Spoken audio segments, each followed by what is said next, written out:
వెళ్ళే గమనించండి ఇక్కడ. ఆనాడు ఫిజికల్గా మహా గొప్ప మందిరం గురించి మాట్లాడుతున్నాడు. మందిరం అంటే ఎంత ఆశ అంటే ఆ భక్తునికి విపరీతమైన కాంక్ష. ఎట్లా ఉంది ఆ కాంక్ష అంటే చూడండి, అక్కడ ఏమంటాడంటే చూడండి, ఒకటి నా నా నా మందిరము, చూడండి మాట మందిరం అంటున్నాడు, తర్వాత దేవుని మందిరం అంటున్నాడు, మూడోది నా దేవుని మందిరము. ఇప్పుడు మందిరం అంటే ఆటోమేటిక్గా జనరల్గా మాట్లాడతాం అందరు కూడా, దేవుని గుడి అంటారా, లంపలేసుకుందామా, అయిపోయింది. ఇంకోటి ఏమంటున్నాడు, దేవుని మందిరం ఆరాధనా స్థలం, జాగ్రత్త, కొంతవరకు డివోషనల్ దాన్ని ఆరాధన అంటారు. మూడోది ఏమంటున్నాడమ్మా, నా దేవుని మందిరం పర్సనల్గా కనెక్ట్ అయిపోయాడు. జనరలైజ్ చేస్తే మనం దేవుని మందిరాల విషయంలో అది గుడేగా, ఇది గుడేగా, ఆయన పాస్టరేగా, ఈయన పాస్టరేగా, అది బైబిలేగా, ఇది బైబిలేగా, అక్కడ యేసుబాబు గురించి చెప్తున్నారని అందహామా. అప్పుడు అన్న మారుమాస అని చెప్తావా అన్న, ఏం తెలియదండి అంది. రక్షణ గురించి ఏమీ తెలీదు, అసలు బాప్తీసం ఎందుకు ఇచ్చారో ఏమీ తెలీదు, నీళ్ళ ముంచో లేపాడండి ఆయన. జనరలైజ్ చేస్తున్నాం మనందరం కూడా. అందుకే అంటానన్నమాట, దేవుని వాక్యముతో సర్వసత్య వాక్యములో పెరుగుతున్నప్పుడు మీరు స్పెషల్ పర్సన్స్గా మీరు రావాలి బయటికి. ప్రపంచం అంతా కూడా జనరల్గా చేసింది. క్రైస్తవులు ఎంత శాతం అంటే కనుక మొత్తం లెక్కట్టేసింది. ఎలాగా, గుడికి వెళ్ళే వాళ్ళని.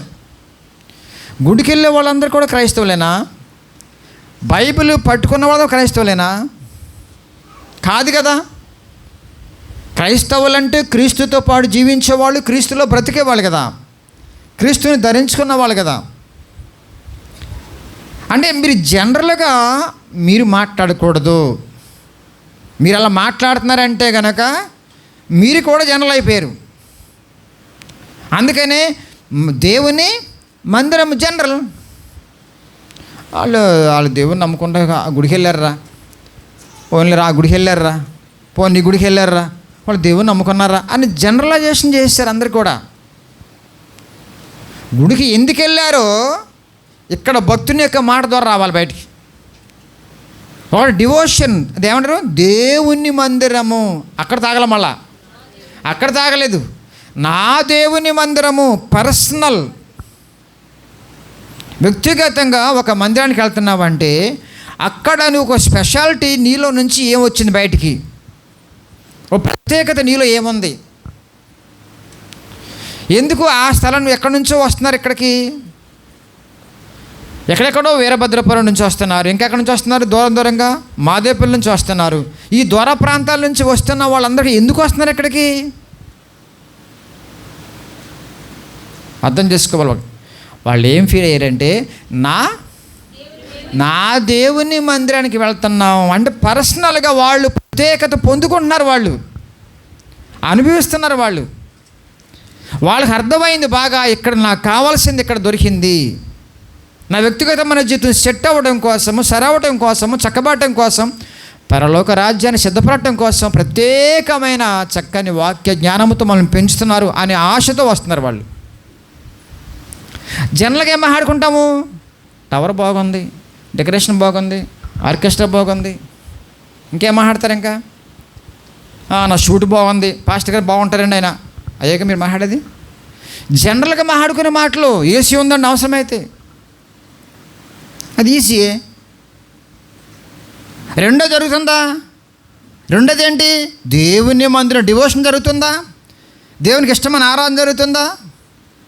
పోనీ అక్కడ తాగిపోతే కుదరదు కదా. ఇంకా స్పెషాలిటీ ఏంటి, నా దేవుని నేను అనుభవిస్తున్నా, వాక్యములో బ్రతుకుతున్నా, నాకు కావాల్సిన స్థానం, నాకు కావాల్సిన సరైన ప్లేస్ అక్కడే ఉంది అనే ఆశతో భక్తుడు మాట్లాడుతున్న తీరు నీలో ఉందా?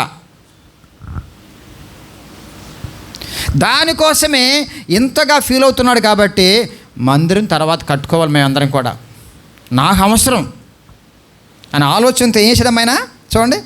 బంగారం అని ఇంకేంటి అక్కడ, వెండిని, ఎత్తడినా, ఇనుమును,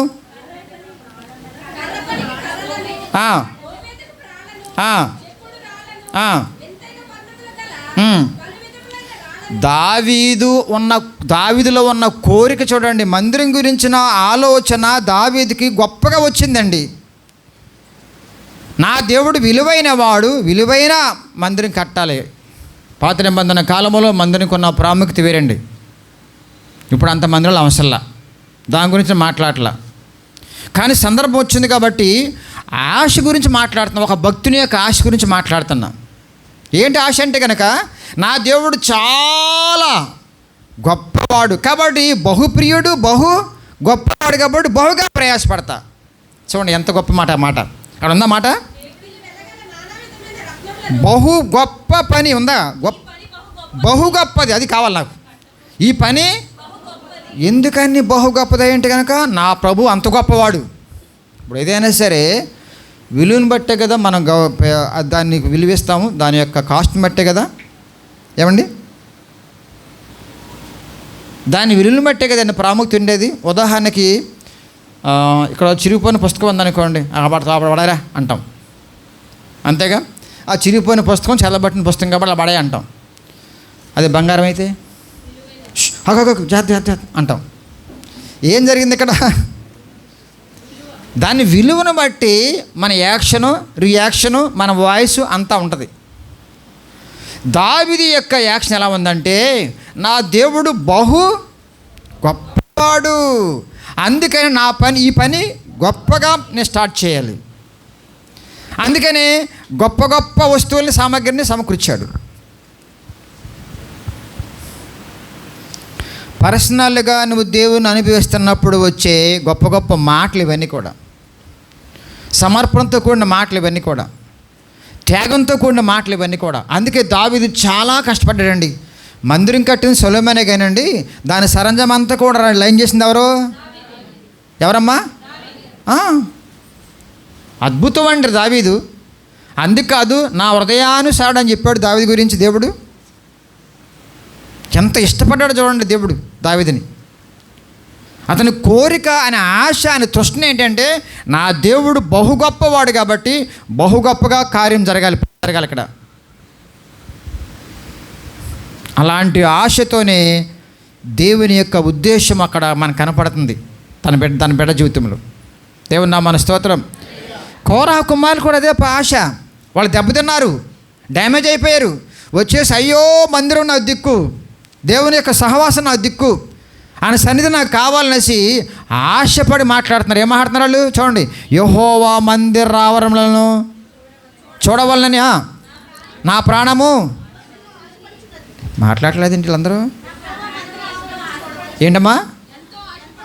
అసలు ఎంత గొప్ప మాట అండి అది. ఎంతో ఆశపడుతున్నది, అది సొమ్మసిల్లిపోతుందంట. అంటే ఏంటి అంత తృష్ణ ఏంటంటే అంత అది ఏంటి, ఏం దొరుకుతుంది అక్కడ? దేవుని సన్నిధిలో ఉన్న ఆనందం అండి, మహాభాగ్యం అండి. అక్కడ చూడండి, ఆనందముతో కేకలు, ఆనందంతో గంతులేసింది ఎవరు తెలుసా మీకు? ఆయన దావీదు మహారాజు అండి. రాజుగా ఉన్నప్పుడు ఆ రాజుగారి ఆ సభలో కూడా ఆయన సిగ్గుపడకుండా ఆనందముతో సంతోషంగా దేవుని గణపరుస్తూ ఉంటే అందరు కూడా సిగ్గుపోతున్నారు, కానీ సిగ్గుపడలేన. ఆ సంతోషం, ఆనందం వచ్చినప్పుడు అండి మనం మర్చిపోతాం.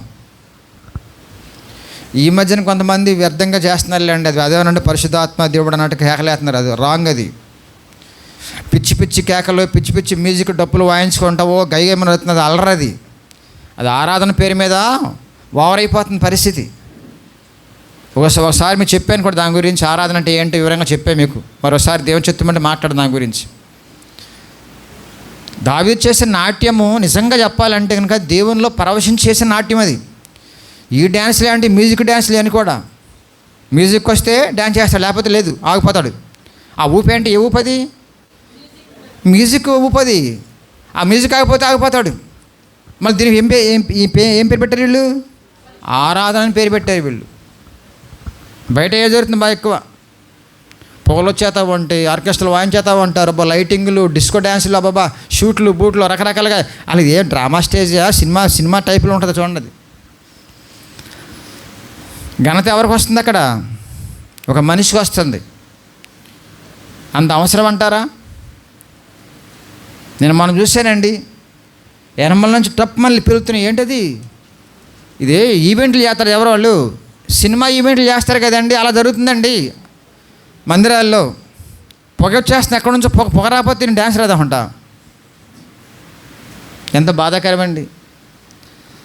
ఆ భక్తులు ఆనందముతో కేకలు వేసింది వెర్రి కేకలు కాదు, అర్థమవుతుందా? వ్యర్థమైన మ్యూజిక్ డ్యాన్సులు కదా అవి. వాళ్ళు పరవశించి నా దేవుడు ఏమై ఉన్నాడు, ఆయన సన్నిధిలో నాకు ఏం దొరుకుతుందో వాళ్ళు అనుభవిస్తూ మాట్లాడుతున్న మాటలు ఇవన్నీ కూడా. నాది కావాలి. అందుకే సహవాసం గురించి ఎక్కువ ఆశపడేవాళ్ళు ధన్యులు. దేవుని నామాన్ని స్తోత్రం గట్టిగా. కాబట్టి దేవుని యొక్క మందిరావరణంలో చూడవాలని నా ప్రాణం ఎంతో ఆశపడుచున్నది, జీవము గల దేవుని దర్శించుటకు నా హృదయము నా శరీరము ఆనందముతో కేకలు వేయుచున్నది. కౌరవ కుమారులు చితికిపోయి పాడైపోయి పారిపోయి వస్తారండి. వచ్చిన తర్వాత బలిపీఠమే పడిపోతారు వచ్చేసి, అయ్యా నువ్వే దిక్కయ్యా అని. అప్పుడు ఈ కీర్తన రాస్తారు వాళ్ళు, ఈ స్టోరీ రాస్తారు వాళ్ళు. నువ్వు మాకు దిక్కయ్యా, నీ సన్నిధి లేకపోతే, నీ మందిరం లేకపోతే, నువ్వు నా ఆధారం లేకపోతే అయ్యా మేము చనిపోతామయ్యా, మాకు దిక్కులేదని. అందుకే ఇక్కడ ఏమంటావు సార్, పిచ్చుకలకు నీ బలిపీఠం వద్దని, పిచ్చుక లాంటి వారమయ్యా నివాసం మాకు, గూటి స్థలము దొరికెను. బిడ్డలారా, ఒక మాట, ఒక ప్రశ్న వేస్తున్నాం మీ అందరికీ కూడా. నిజంగా ఈ మాట మాట్లాడుతున్నప్పుడు నేను కూడా ఒకసారి ఆలోచించుకున్నా, సరైన సహవాసం చక్కని పాస్టర్ గారు నాకు దొరకకుండా పోతే ఏమైపోయేవాడు నేను. నామకాద క్రైస్తవుడు నేను. భక్తి ఎంతో భయంకరంగా ఉండే నాలో భక్తి, నిష్ఠాగరిష్ఠగా చేసేవాళ్ళము, కానీ వాక్య జ్ఞానం లేదు. సరైన సేవకులు కనుక నాకు దొరకపోతుంటే మీ కళ్ళ ముందు నిలబడవడం కాదు నేను. సరైన సహవాసములను పెరగకపోతే, ఆత్మీయ తల్లిదండ్రుల యొక్క అదుపాజ్ఞలు ఉండకపోతే నేను విడిపోయేవాడిను. పైకి భక్తియు దాని శక్తిని ఆశ్రయించని భక్తిహీనుడు అయిపోయేవాడినేమో.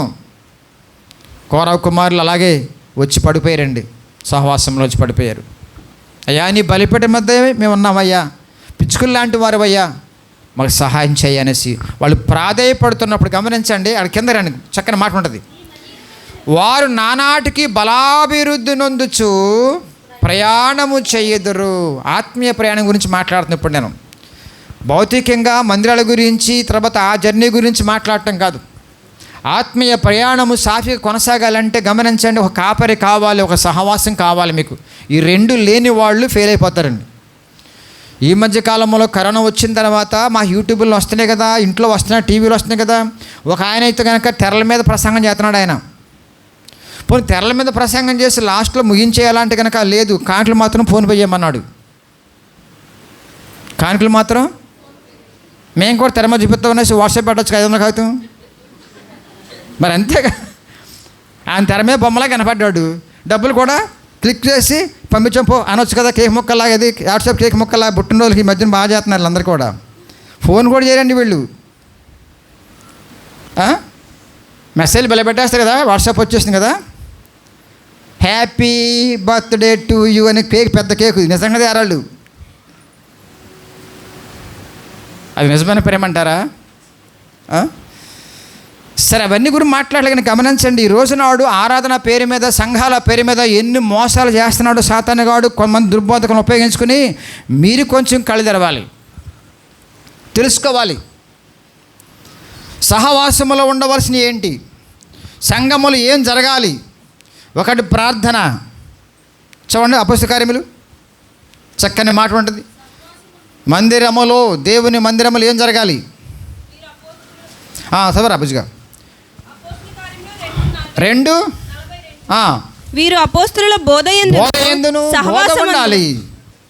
ఆ బోధలో గద్దింపు ఉండాలి. బాగా వినండి, సంఘములో బోధ ఉండాలి. Preaching and teaching. Teaching subject ద్వారా చెప్పేది. ప్రీచింగ్ అంటే ఆ పరిస్థితిని బట్టి, మీ మెంటాలిటీని బట్టి దేవుడు మీతో డైరెక్ట్గా మాట్లాడేది ప్రీచింగ్ అంటారు. బోధ, దానికోసమే పాస్టర్ గారు ప్రయాసపడాలి, దానికోసమే ప్రార్థన చేయాలి. దేనికోసం? బోధ కోసం. టీచింగ్తో పెద్ద పని ఉండదండి, అంత ప్రసవేదన పడే అసలు. పుస్తకం ముందేసుకుంటాము, చరిత్ర ఏంటో, ముందే ఏంటో, వెనక ఏంటో మొత్తం వచ్చేస్తుంది. థియాలజీ అంటారు దాన్ని. ప్రీచింగ్ కోసము ప్రార్థనాపూర్వకంగా సిద్ధపడకపోతే మీరు నేను ఫెయిల్ అయిపోతాం. బోధ ఉండాలి. ఆ బోధలు ఏముండాలి? గద్దింపుతో కూడిన బోధ ఉండాలి. నిజంగా అండి, బైబిల్లో చక్కని మాట ఉంటుంది, తన్ని ప్రేమించిన తండ్రి గద్దించి శిక్షించును.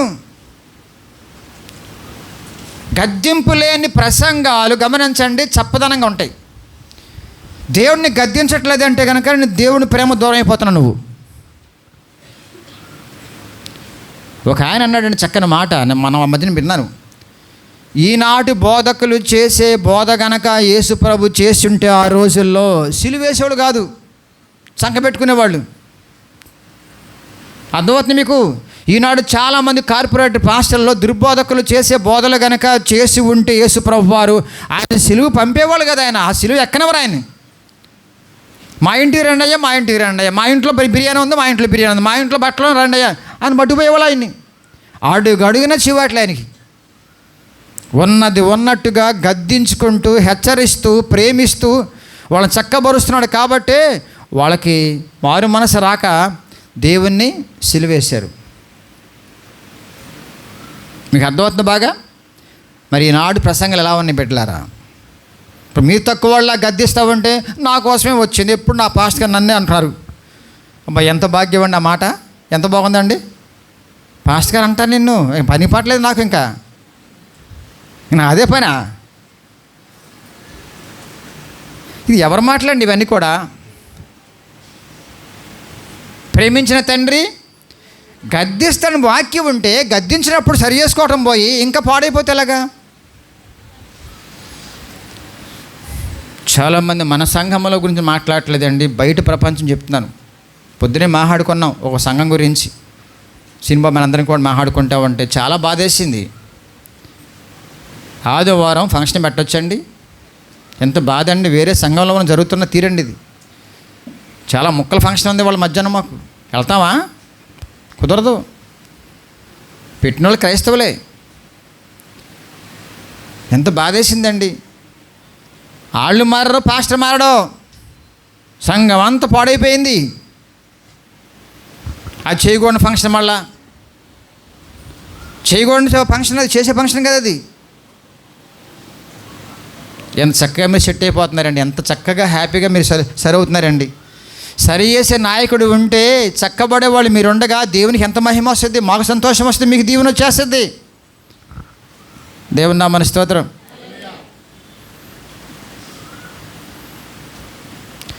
ఈరోజు నాడు మనందరము కూడా మంచి సహవాసంలో ఉన్నందుకు దేవుని యందు అతిశయిస్తూ సంతోషపడాలండి. ఈ బోధ ఎలా ఉండాలంట? గద్దింపుతో బోధ, హెచ్చరికలతో కూడిన బోధ, ఉన్నది ఉన్నట్టుగా వాక్యాన్ని చెప్పే బోధగా ఉండాలి. దేవుడి సూటిగా మాట్లాడే బోధగా ఉండాలి. అందుకే సేవకులు ప్రసవేదనతో దేవుని పాదాల దగ్గర కూర్చొని ఆయన దగ్గర నుంచి పొందుకోవాలి మ్యాటరు.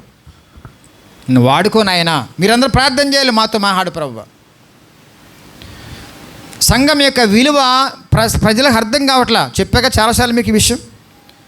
సంఘం యొక్క విలువ సేవకులకి అర్థం కాలేదు, ఇంకెళ్ళకి అర్థం అవుద్ది? ఒకటి బోధ ఉంది, రెండోదేమో సహవాసము, ఫెలోషిప్ మెయింటైన్ చేయాలి.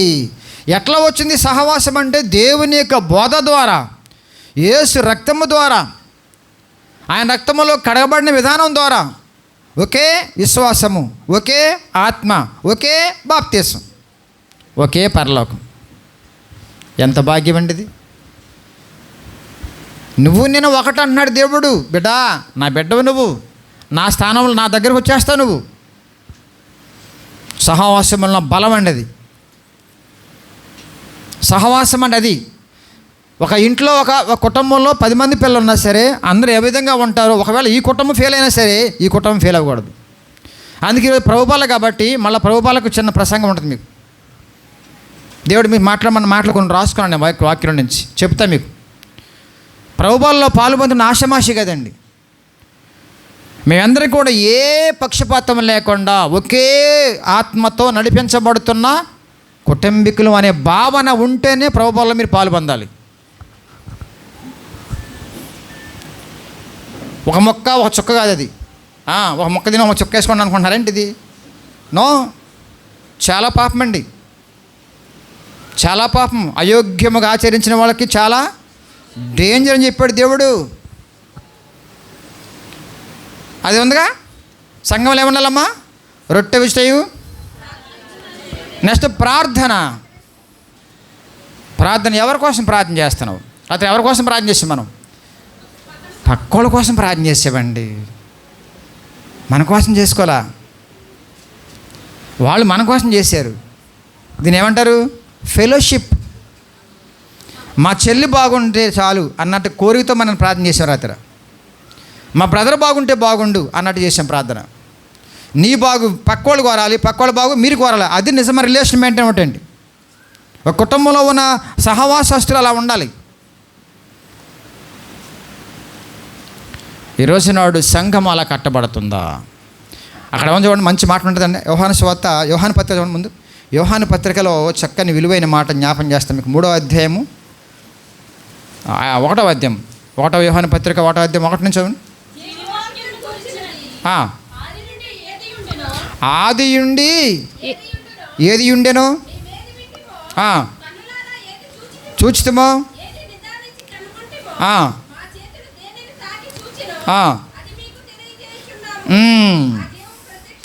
ఆ జీవము, నా మాట కావాలి, అది కావాలి.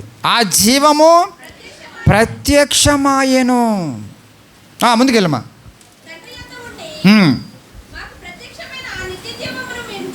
చూచి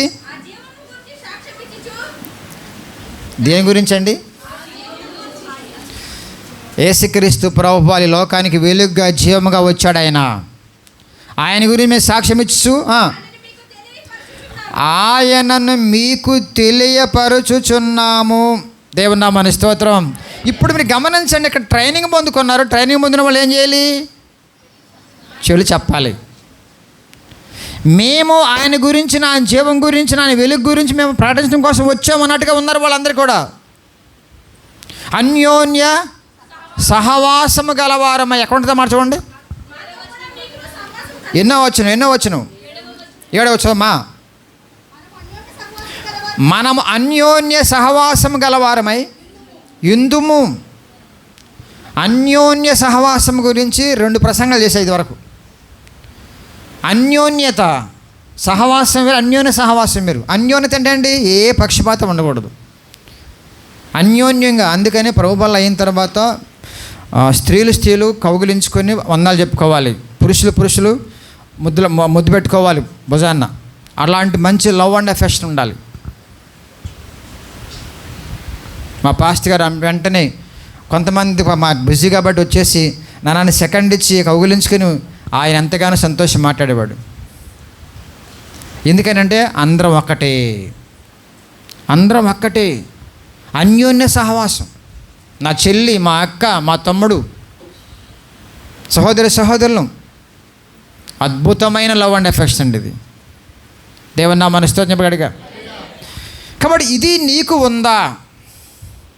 ఒకటి, మందిరం పట్ల ఆసక్తి ఉందా? అన్యోన్య సహవాసం కోసం ఆశపడుతున్నావా? ఒకే తండ్రి బిడ్డలు మీ అందరం కూడా ఒకే రొట్టెలో పాలు పొందబోతున్నాం, ఒకే పాత్రలో పాలు పొందుతున్నాం, ఒకే బాప్తిస్మం పాలు పొందాం, ఒకే సహవాసములో ఉన్నాం. ఇది మీలో ఉందా?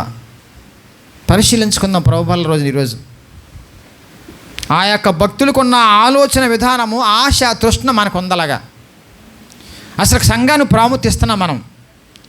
ఆత్మీయంగా పెంచుతున్న సంఘం, ఆత్మీయ పెరుగుతున్న ఈ యొక్క మంచి విలువైన స్థలము, నాకు ఈ సన్నిధి కావాలి.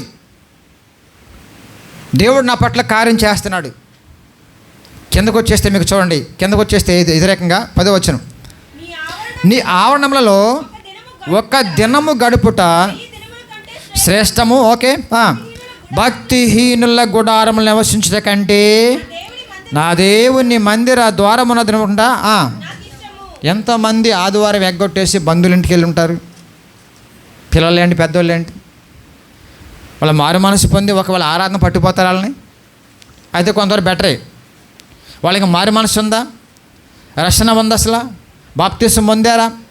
మరి పిల్లలు ఏమైపోయారు, పెద్దవాళ్ళు ఏమైపోయారు, ఎడిపోయారు వాళ్ళు? ఆదివారం ఆరాధన ఉంటుంది వాళ్ళకి, ఉంటే మంచిదే. భక్తుడు అంటున్నాడు, భక్తిహీనుల ప్రపంచమంతా ఆదివారం పండగ. ఎందుకని? మొక్కలు కక్కలు. ప్రపంచమంతా ఆదివారం పండగ. ఏ పండగ చెప్పండి? పార్కులు నిండిపోతే చూడండి, సాయంత్రం కల్లా ఖాళీ ఉంటాయేమో, సినిమా హాల్ ఖాళీ ఉండవు. కానీ మన పండగ ఏంటి? దేవుని సన్నిధిలో ఉండాలి, ఆయన పాడాలి, కీర్తించాలి, కొనియాడుకోవాలి, సహవాసంలో అందరం కలిసిమెలిసి మాట్లాడుకోవాలి, ఒకే బలలో పాలు పొందాలి, ప్రేమ విందులో పాలు పొంది ఇది ఆత్మీయ కుటుంబం అనే ఆలోచనతో సంతోషంగా దేవునిలో ఆనందపడాలి. ఇది మన పండగ. అలా పండగలాగా వచ్చారు మీరు, దండగా అనుకున్నారా? చూద్దాం, కిందకు వచ్చేస్తే చక్కని మాట, ఆఖరిగా ఒక చక్కని మాట చూడండి. సైన్యములకు అధిపతి యెహోవా నీ యందు నమ్మిక ఉంచువారు ధన్యులు. చాలా ధన్యులండి. దేవుని యందు నమ్మిక ఉంచిన వాళ్ళు ఎంత ధన్యులు అంటే కనుక ఒకటి గమనించండి, దేవుడు నీతో మాట్లాడతాడు. మాట ప్రకారం బ్రతికినప్పుడు నీ ప్రార్థన ఆయన వింటాడు. బాగా వినండి, ఇక్కడ ఆయన మాట్లాడతాడు, నీ మాట ఆయన వింటాడు. ఇంతకంటే ధన్యకరమైనది ఇంకేమైనా ఉందా మీ ప్రపంచంలో? చెప్పండి ఒకసారి. అందుకే ఒకసారి చెప్పే మీకు, తల్లి మాట్లాడిపోయినా ప్రాబ్లం ఉండదండి, ఏదో రకంగా మళ్ళీ మాట్లాడద్దండి. కానీ దేవుడు ఒక్కసారి కూడా మాట్లాడకుండా కాముగా ఉన్నాడో ప్రపంచం మునిగిపోద్ది. అక్కడికి 400 ఏళ్ళు సైలెంట్ అయిపోయాడు ఆయన. ఎప్పుడమ్మా? మలాకి నుంచి మళ్ళీ మత్తాయి వరకు మధ్యలో ఏం జరిగింది? అంత సైలెంట్ అయిపోయాడు ఆయన. ఏం జరిగిందంటే కొట్టిమిట్టాడిపోయారు మనుషులు, దిక్కులేని దివాణాలు, దిక్కులేని వాళ్ళు అయిపోయారండి. చివరి తన ప్రియకుమారిని మళ్ళా కృపగలవాడుగా పంపించాడు కాబట్టి బతుకుపోయి మనందరం కూడా. దేవుని మన స్తోత్రం చెప్పండి గట్టిగా. దేవుడే సైలెంట్ అయిపోతే, దేవుడే మాట్లాడపోతే, దేవుడే కనుక నీలాగా అలిగితే ఏమవుతావు నువ్వు? ఆయన ఏ వారానికి ఆ వారమే, ఏ శనివారంకి ఆ శనివారం, ఏ కూడికి ఆ కూడికి నీతో మాట్లాడుతూనే ఉన్నాడు. నువ్వు కూడా ఉదయం లేచిన తర్వాత నువ్వు మాట్లాడుతూనే ఉన్నావు. ఈ రిలేషన్ ఎలా మెయింటైన్ అవుతుందండి? ఎంత భాగ్యం అండి. అదిగా ధన్యకరమైంది. ఇంకేమైనా ధన్యకరమైన ఉందంటారా? దేవునితో సహవాసం అనేది మెయింటైన్ చేస్తున్నప్పుడు సహవాసస్తులతో సహవాసం మెయింటైన్ చేస్తాం. దేవునితో కట్ అయినప్పుడు పక్కోళ్ళతో కూడా కనెక్ట్ చేసేస్తాం. మనం కట్ అవటమే కాదండి, లేనిపోయిన మాటలు వస్తామంటే లోపల అపార్థాలు ఎక్కువైపోతామంటే. అందుకే ఎప్పటికెప్పుడు వాక్యము ద్వారా దేవుడు మీతో మాట్లాడాలి, ప్రార్థన ద్వారా మీరు దేవునితో మాట్లాడాలి. ఈ రిలేషన్ మెయింటైన్ చేస్తున్నప్పుడు పక్క వాళ్ళని అర్థం చేసుకుంటావు, సేవకులను అర్థం చేసుకుంటావు, దేవుని యొక్క చిత్తాన్ని అర్థం చేసుకుంటావు, రాబోయే జీవితానికి పెద్ద ప్రణాళిక వేసుకుంటావు. లేకపోతే ఇక్కడ తాగిపోతావు. దేవుని కనపరుచుకుందాం. కాబట్టి ఆ సన్నిధి గురించి, ఆ మందిరం గురించి, ఆ సహవాసం గురించి సహవాసస్తులు లేకపోతే సంఘ విశ్వాసులు తహతహలాడారు. ఆదిమ సంఘస్థులు. పాత నిబంధన కాలంలో ఉన్న మందిరాలు వేరు. గమనించండి, అక్కడ ప్రత్యక్ష గుడారం ఉండాలి కాబట్టి అయిపోయిన తర్వాత సొలొమోను మందిరం కట్టాడు. ఆయన మహిమ దిగొచ్చింది కాబట్టి గంభీరం కట్టాడు దావీదు గారు కూడా. ఇప్పుడు ఉన్న మందిరాలు ఏంటి? ఈ షెడ్లు కాదు, ఈ బిల్డింగ్లు కాదు. దీని పెద్ద ప్రాముఖ్యత కూడా యేసయ్య, నీవే నా ఆలయము, నీవే నా మందిరం. ఇప్పుడు నిన్ను కోరుకుంటున్నాడు. ఆయన ఎస్టిమేషన్ వేసి 10 కోట్లు పెట్టి కొట్టమంటలా. నీకున్న దాంట్లో కట్టుకో. అందరూ వచ్చారనుకోండి, తలకు 1 లక్ష వేసుకొని శుభ్రంగా ఏదైనా స్థలం కొనుక్కొని మంచి హెడ్ వేసుకొని పర్లా, అక్కడ ఉంటా, మీ ఇంట్లో ఉంటా, ఎక్కడైనా ఉంటా. మన సౌకర్య అర్థము చేసుకుని కట్టుకునే మందులు ఇవన్నీ కూడా దేవుని కోసం కాదని గమనించబాక. ఇది దేవుని కోసమా? ఇంకా చాలామంది పొరపడుతున్నారండి. ఇది దేవుని కోసమా మన కోసం? ఇది అర్థమైంది మీ బాగా? సెంటిమెంట్లుగా నేను మాట్లాడలేదండి. చాలామంది పాస్ట్లో దేవుని మందిరం కడుతున్న డబ్బులు ఇస్తారా, దేవుని మందిరం కడతామని అలా ఆల్పం చాలామంది అన్నిలు కూడా మోసపోతారండి. ఏమంటే సార్, ఓహో మా అమ్మవారికి కట్టాం, మా అయ్యవారికి కట్టాం, మా స్వామివారికి కట్టాం, ఈయన కూడా కడితే డబ్బు నీ వస్తుందేమనేసి పాపం లక్షలు ఇచ్చేస్తారు వాళ్ళు. ఇది తీసుకున్న పాస్టర్ గారికి కూడా మారి మనసు గురించి ఆలోచించడు, రక్షణ గురించి ఆలోచించడు, వాళ్ళకి వాక్యం చెప్దామని ఆశ రాదు. ఇచ్చాడు ప్రశ్న, మళ్ళా అమ్మవారి దేవాలయంకి వస్తారు వాళ్ళు. మేము ఇచ్చాంగా, మాకు లక్ష ఇవ్వరా? ఇస్తారండి? అమ్మ అర్థమవుతుందా మీకు? మేము క్రిస్మస్ పండుగ చేసుకుంటున్నాం కానీ చందా ఎవరు మాకు? మేము సంక్రాంతి చేసుకుంటున్నాం, మీ చందా ఎవరు? మరి ఇవ్వాలిగా. ఒక పొలిటికల్ లీడరు 10,000 రూపాయలు ఇస్తాను సెమీ క్రిస్మస్కి. సార్ మీరు రావాలి, మీ డబ్బులు వద్దన్న, మీరు రండి, చక్కగా ప్రార్థనలో పాల్పొందండి, లాస్ట్లో కేక్ కటింగ్ మీదే అని ఆశ్చర్యపడండి. ఎంతమందో పాస్టర్లు వస్తారండి, పాస్టర్ గారండి మీరేంటండి డబ్బులు తీసుకోరు, మీరు డబ్బులు మన కొద్దిగా మీరు కావాలి మాకు. వచ్చారండి ఆయన, ఆఖరికి వాక్యం చెప్పి ప్రార్థన చేసేవారు కేక్ కట్ చేయాల, కంగారు పడవసరం లేదు. వాళ్ళు వచ్చింది ఎందుకంటే కనుక వాళ్ళు కూడా మంచి మాటలు వినిపించాలండి. ఎవరు చెప్తారు వాళ్ళకి? అందరు భయపడుతుంటే కరెక్ట్ వాక్యం పడింది వాళ్ళకి. గంట సేపు కూర్చున్నారండి భార్య భర్తలు, రాజకీయ నాయకులు, కదలనివ్వలేదండి. ముందే పర్మిషన్ తీసుకున్నా, సార్ మీరు ఏమనుకోబాకండి, లాస్ట్లో కేక్ కటింగ్ ఉంటుంది మీతోనే, దానికోసం ఉండాలిగా. ఎస్, ప్రేమతోనే పిలిచేవాళ్ళని, గౌరవించే పిలిచేవాళ్ళని, వాళ్ళకి ఇవ్వాల్సిన గౌరవం ఇవ్వాల్సిందే. బైబిల్లో ఉంది, అధికారులు మనం గౌరవించాలి. కానీ దేవుని యొక్క వాక్యం కూడా వినాలి, వాళ్ళు మంచి మాటలు చెప్పాలి. నా దేవుడు మాట్లాడపోతే ప్రమాదం అండి. ఈరోజు నాడు ఎంత మోసం జరుగుతుందో చెప్పాలి మీకు, గమనించండి. మందిరాల పేరు మీద రోజులు గడిపేస్తున్నారండి. ఆత్మల పట్ల భారం లేదు, అసలు ప్రయాస లేదు, ఆ మందిరం మీదే మనసు పెట్టేస్తున్నారండి. మందిరం కడతా మీరు లేరా, ఇంకోళ్ళు లేరా, ఇంకో పనులు లేరంట, అంత మనసంతా ఆమె పెట్టే కంటే ఒక ఆత్మ గురించి ప్రయాస పాటలు, ఒక ఆత్మ గురించి ప్రసవేదన పాటలు, ఆత్మ గురించి కన్నీగాచట్లా. ఏది లేదు, చచ్చేది లేదు, ఏవో 3 కోట్లు పెడతారు ఎస్టిమేషన్ అంతే, ఉన్నదేమో 10 మంది కూడా ఉండరు. ఇలాంటి మాయ మోసాలు జరుగుతున్నాయి. ఈ మందిరాన్ని ప్రాముఖ్యత ఇవ్వదు బిడ్డలారా. ముందు నీ మందిరం కట్టాలి, సేవకులు దేవునికి అప్పగించుకోవాలి. ఈ మందిరం నా ప్రభు నువ్వు నాలో ఉండాలయ్యా, నన్ను కట్టైనా అప్పగించుకో, అదే నీ మందిరం. నువ్వు గుడి చేసుకుంటావో, టెంట్ వేసుకుంటావో, నీ ఇంట్లో పెట్టుకుంటావో, వనంలో పెట్టుకుంటావో. కొన్ని కంట్రీలో అయితే కనుక మందిరం కట్టకూడదు, పర్మిషన్ లేదు. మరి వాళ్ళేమందాం. కాబట్టి ఇవి మన కొరకు, వర్షం రాకుండా ఎండ రాకుండా కొంచెం డబ్బులు ఉండే సౌకర్యం కోసం ఏసీ పెట్టుకుంటాం. ఇంకా కష్టంగా ఉంది కాబట్టి కొన్ని విషయాలు మన స్థలం కొనుక్కుంటాం. ప్రశాంతంగా పిల్లలకి, మనకి, ప్రోగ్రామ్స్కి, కార్యక్రమాలకి, వివాహాలన్నీ కూడా రావడం కోసం కొంత ప్లాన్ చేస్తాం, అది వేరు. అది సౌలభ్యం కోసం, సంఘం ప్రశాంతంగా ఉండటం కోసం.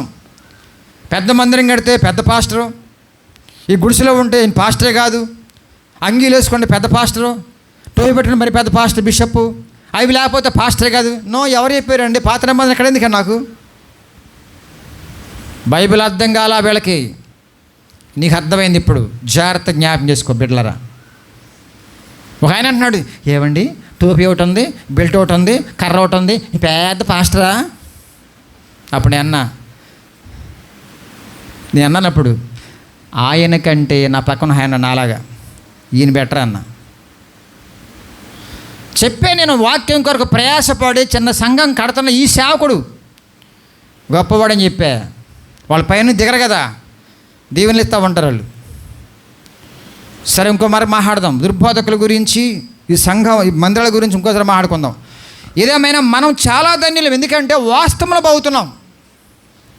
దీనికి ప్రాముఖ్యత ఇస్తే కనుక మిమ్మల్ని ఎంతో బాగు చేయొచ్చు. కానీ అది కాదు కావాల్సింది, మీరు కావాలి దేవునికి. మీలో యేసే ఉండాలి, మీలో సంతోషం ఉండాలి, సమాధానం ఉండాలి, నెమ్మది ఉండాలి, ధైర్యం ఉండాలి, సత్య పరలోకం పోవాలి. దానికోసమే సేవకుడు ప్రసవేదన పడాలి, దానికోసమే మనసు పెట్టాలి, దానికోసమే ఎక్కువగా వాక్య జ్ఞానము ద్వారా మేము పెంచాలి. సకల సౌకర్యాలన్నీ కూడా సమకూర్చుకున్నావు, ఆత్మను బాగొట్టుకున్నావు, ఏం ప్రయోజనం?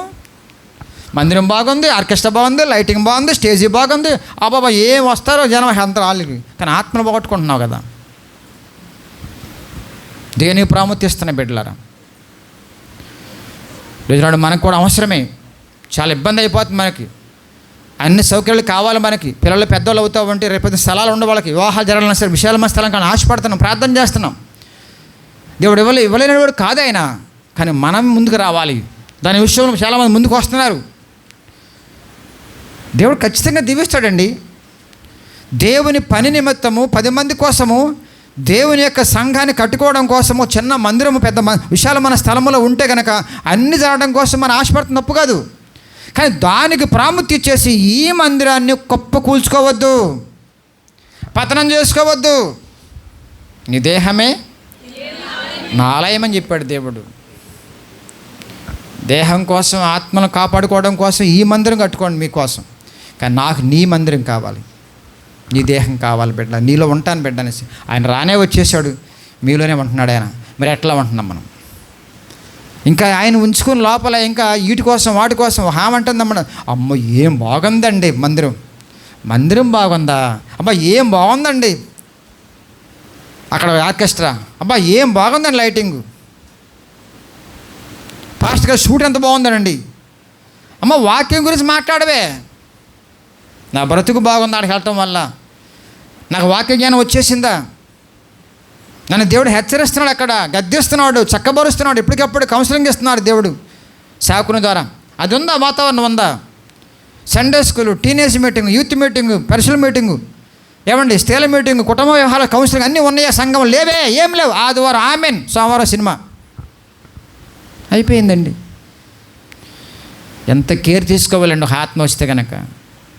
మరి కుటుంబాన్ని కట్టాలి, వారి జీవితాలను కట్టాలి కదండి. కాబట్టి నిన్ను దేవుడు ప్రేమించి నీలోకే వచ్చాడు మందిరముగా మలచడం కోసం. ఆ మలుపు క్రమంలోనే ఈ సంఘానికి వచ్చి, సహవాసానికి వచ్చి, సేవకునికి దేవుడు చెప్పే వాక్యం ద్వారా చక్కబడుతూ మనందరం కూడా అనేక మందిని మందిరాలుగా చేయాలి మనందరం కూడా. అది మన యొక్క దేవుడిచ్చిన విజన్, అది గోల్. అది నువ్వు మందిరం కనపడతా ఉంటే ఈ మందిరం చూసి వాళ్ళు ఈ మందిరంలోకి వస్తారు. ఈ మందిరం చూసి వచ్చేవాళ్ళు మాయలో ఉన్నట్లు లెక్కలు. నీవు అనే మందిరాన్ని చూసి, నీ క్యారెక్టర్ చూసి, నీ సాక్ష్యాన్ని చూసి, నీ నడకను చూసి, నీ ప్రవర్తన చూసి వచ్చిన వాళ్ళు ధన్యులు. ఇక్కడ వాక్యం దేవుడు పెంచుతాడు వాళ్ళని. కాబట్టి పైన పట్టారం లోనటంలాగా ఉండకూడదు మందిరాలు. సబ్జెక్ట్ కావాలి, వాక్య జ్ఞానం కావాలి, గద్దింపు కావాలి, నన్ను హెచ్చరించి ప్రేమించే నా దేవుడు ఇక్కడ ఉన్నాడనే ఆలోచనతో సంఘాలు కట్టబడాలి. దేవుని నామమునకు స్తోత్రం. చూడండి అక్కడ ఏమంటామా? ధన్యులు. ఎవరు ధన్యులు?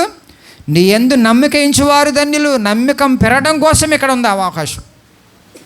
విశ్వాసం పెరగడం కూడా మాట్లాడుకున్నాం కదా. విశ్వాసము పెంచుకునే వారంగా మనం ఉండాలి. తుంచేసుకునే పరిస్థితిలో ఉంటే ఎలాగ ఉపయోగం? కాబట్టి మెటీరియల్గా మీరు చూడబాకండి మందిరాన్ని, గమనించండి. వాక్యాన్ని చూడండి దయచేసి, ప్రేమను పంచుకోండి, సహవాసముగా అన్యోన్య సహవాసం చూడండి ఇక్కడ. తర్వాత దేవుడిని గద్దించి చక్కబరుస్తున్న విధానం చూడండి. రాకడకు సిద్ధపరిచే అవకాశం ఇక్కడే నాకు దొరికిందన్న భాగ్యంతో మీరు రండి. వాక్యం కొరకు తహతహలాడి రండి. ప్రేమను పొందుకోవడం కోసం రండి. కొద్దిమందా, గొప్పవారా, లేకపోతే ఉన్నవాళ్ళు లేని అవన్నీ పక్కన పెట్టండి. ముందు దేవుని యొక్క వాక్యముతో మేము అందరం కలిసి ప్రేమను పంచుకునేవారం. చిన్న మందని భయపడొద్దు. అర్థమవుతుందా? దేవుడు వాళ్ళే మాట్లాడుతున్నా. చిన్న మంద నువ్వు భయపడద్దు అన్నాడు దేవుడు. జనం ఎక్కువ ఉంటే పెద్ద సంఘం, ఇది గొప్ప సంఘం అనబాకండి.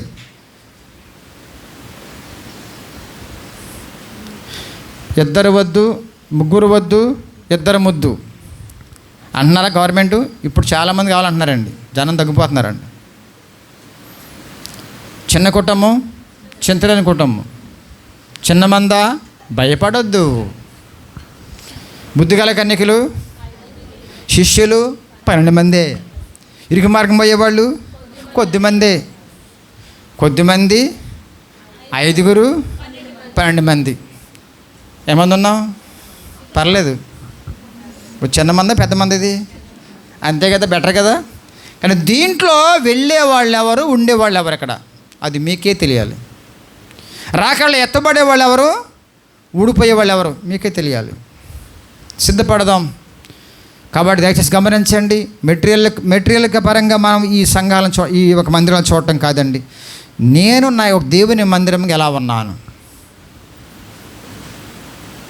ఈ మందిరములో యేసయ్య ఉన్న తర్వాత ఈ మందిరం కావాలి. సహవాస ప్రేమలో పెరగడం కోసం, దేవుని యొక్క వాక్యంలో పెరగడం కోసం ఈ మందిరం కావాలి. ఈ మందిరాన్ని మనం ప్రాముఖ్యత ఇవ్వాలి. తర్వాత ముందు నీకు నువ్వు ప్రాముఖ్యత ఇచ్చుకోవడం కోసం యేసయ్యని లోపల దింపావు. ఆయన వచ్చిన తర్వాత ఆయన ప్రకారం జీవిస్తున్నప్పుడు ఒక విషయాలు సరే మాకు సౌకర్యం కావాలి ప్రభువా, తప్పు కాదు, అది పాపం కాదండి. కానీ ఇది పక్కన పెట్టేసి మందిరాలు కట్టేద్దాం, కోటలు కట్టేద్దాం, టవర్లు పెట్టేద్దాం, ఇక డిస్కో లైట్లు పెట్టేద్దాం, అవి అంత అవసరమా? క్రిస్మస్ పండుగ వచ్చింది, జనవరి పండుగ వచ్చింది, ఎన్ని వేల రూపాయలు ఖర్చు పెడతారండి. కనీసం లైటింగ్ అని పెట్టాం మనం. నేను పాపం అంటలేదండి పెడితే, అసలు లోపల లైట్ ఏది వాళ్ళలో దేవుని వెలిగేది వాళ్ళలో. సాక్ష్యం అనే వెలుగు లేదు, వాక్యం అనే వెలుగు లేదు, ఏ వెలుగు లేకుండా ఈ మాత్రం కాంతివంతంగా టప్ టప్ మన వెళ్ళిపోతున్నాయి. అదే అండి క్రైస్తవులు మన కుటుంబాలు మా ఇంటి నిండా లైట్లేనండి, మా మందిరం లైట్లేనండి. పండగ క్రైస్తవులు వీళ్ళు. క్షణము కూడా పండగ అనిపించాలి నువ్వు దేవునితో. దేవుని కనపరచండి ఒకసారి. చదువమ్మా. ఎంత గొప్ప కార్యం అండి దేవుని కార్యం, ఎంత గొప్ప కార్యాలు నిజంగా. నా జీవితం నిజంగా చెప్పాలంటేనండి, ఇప్పటికప్పుడు బైబిల్ ఓపెన్ చేస్తామంటే క్రొత్త విషయాలు దేవుడు నాతో మాట్లాడుతున్నప్పుడు, మర్మాలు మాట్లాడుతున్నప్పుడు అండి చాలా సంతోషపడతానండి. నిజంగా అంత మధురంగా ఉంటుంది వాక్యం. నాకు పావుగంట కూర్చున్నా సరే ఆ పావుగంటలు ఎన్ని దేవుడు బయలుపరుస్తూ ఉంటాడు. ఎన్ని రాసేసుకుంటున్నాను కట్టలండి. దేవుడు బయలుపరిచిన అంశాలు ఇవన్నీ కూడా. ఆ రుచి, ఆ అభిరుచి, ఆనందం అనేది నేను అనుభవిస్తున్నా. అందుకనే ఎంత పవర్ఫుల్గా మాట్లాడుతున్నా, లేకపోతే డమ్మీగా ఉండేవాడు నేను. కానీ ప్రసంగం చేస్తామని నాకు చాలా బాధ వేస్తుందండి. ఎలా ఉంటుందండి, ఒక గద్దింపు లేదు, హెచ్చరిక లేదు, ఏమంటే ఒక డిసిప్లిన్ లేదు. ఏదో సాఫ్ట్ వెళ్ళిపోయిందంటే అట్టి పని వేసినట్లు అలా పెట్టినట్టుగా అయిపోయింది. ఆమెన్. వెళ్ళిపోండి, దీవెనలు వచ్చేసింది. దేవుడు వాక్యముతో మిమ్మల్ని గొచ్చాలి, గుండెల్లో వెళ్ళిపోవాలి, అసలు నొచ్చుకోవాలి కూడా అవసరమైతే. తర్వాత దేవుడు మెచ్చుకొని అమ్మా నువ్వు సరెవరు అంటాడు దేవుడు. దేవుని నామమున స్తోత్రం. ఎవరైతే వాక్యం వచ్చినప్పుడు గుచ్చుకున్నట్టుగా ఉండి సరవుతారో వాళ్ళ ధన్యులు. మాకు కాదులే అందరికీ చెప్పారు ఆమె వెళ్ళిపోతే కనుక ఎప్పటికీ మనం మారం. వాడు కోరహ కుమారులు అంటున్న మాట ఏంటంటే, మాకు బాగా అర్థమైంది, మేము డ్యామేజ్ అయిపోయాము, రాంగులు వెళ్ళిపోయాము, అయ్యా నువ్వే దిక్కని వచ్చేసాము, నీ మందిరంలో నీ సహవాసంలో గొప్ప భాగ్యము, మహా గొప్పదయ్యా. చివరికి ఏమంటున్నారు వాళ్ళు, నేను నమ్ముకున్న వాళ్ళు ధన్యులు. దేవుని నామమున స్తోత్రం. ఆ ధన్యకరమైన జీవితం కోసం ప్రయాసపడదాం, సహవాసంతో ముందుకెళదాం, దేవుని ప్రేమలో పెరుగుదాం. మనందరం కూడా ఖచ్చితంగా యేసు రాకడ వచ్చి మన ప్రాణం పోకడైనా సరే అసలైన గొప్ప యెరూషలేము పట్టణం అక్కడ ఉంది, పరమ యెరూషలేము పట్టణం అక్కడ ఉంది, యుగములు అక్కడే ఉంటాం మనం. దేవుని నామమున స్తోత్రం. మహా గొప్ప మెరిసిపోతున్న మందిరం అది పర్మనెంట్. దానికోసమే ఈ మందిరంలో ఉన్న దేవుణ్ణి మనం ఉపయోగించుకొని చక్కబడదాం. ఇది ఊడిపోయే మందిరమే, ఇది కూడా ఊడిపోయే మందిరమే, కాలిపోయే మందిరమే. ఇది ఊడిపోద్ది, అది కాలిపోద్ది. స్థిరముగా ఉండే మందిరము యెరూషలేము, పరమ యెరూషలేమునే గొప్ప మహాపట్టణంలో వెళ్ళబోతున్నాం. అప్పటి వరకు సిద్ధంగా ఉండి బలపడదాం, ధైర్యంగా ఉందాం. రాకడ వచ్చేంత వరకు, మనం పోయే వరకు ఈ సహవాసంలో బలంగా సాధం. అట్టి కృప దేవుడు మీకు అనుగ్రహించును గాక. సాక్ష్యములకు ఉన్న సమయాన్ని ఉపయోగించుకోండి.